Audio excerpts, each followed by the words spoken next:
Développé par Gaijin Entertainment, War Thunder a des airs de copie conforme de World of Warplanes. Mais il ne faut pas se tromper, War Thunder est sorti 3 mois avant son concurrent et nous allons le voir dans ce test, est sacrément plus riche au niveau du contenu.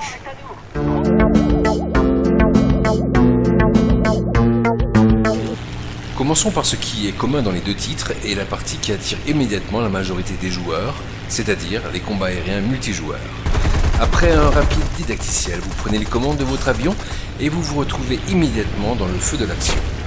Votre objectif sera avant toute chose de détruire les cibles terrestres de la faction adverse, mais c'est sans compter sur les pilotes ennemis qui ont la ferme intention de vous en empêcher et de réaliser le même objectif. C'est grâce à une bonne stratégie de groupe et une adresse au pilotage que vous mènerez votre équipe à la victoire.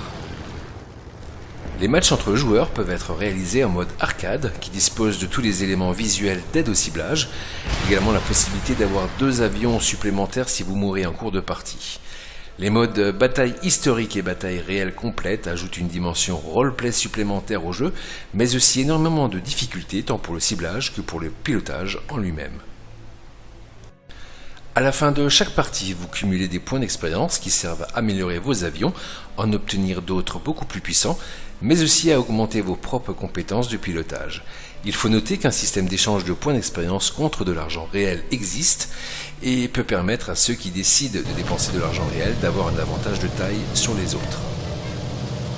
War Thunder propose également une campagne solo ou en coopération, retraçant les célèbres batailles de la Seconde Guerre mondiale, vous plongeant dans des moments épiques de l'histoire. Le jeu vous propose en outre 200 modèles d'avions, jusqu'à 100 véhicules terrestres présents dans une seule bataille, 100 000 km² de cartes, un mode d'édition des missions, la possibilité de jouer avec une manette, un joystick ou bien ce que vous voulez. Niveau graphisme, c'est joli.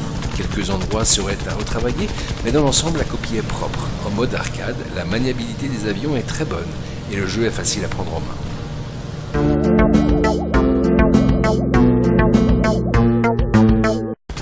En conclusion, pour un jeu en free-to-play, War Thunder est sacrément complet et très bien réalisé.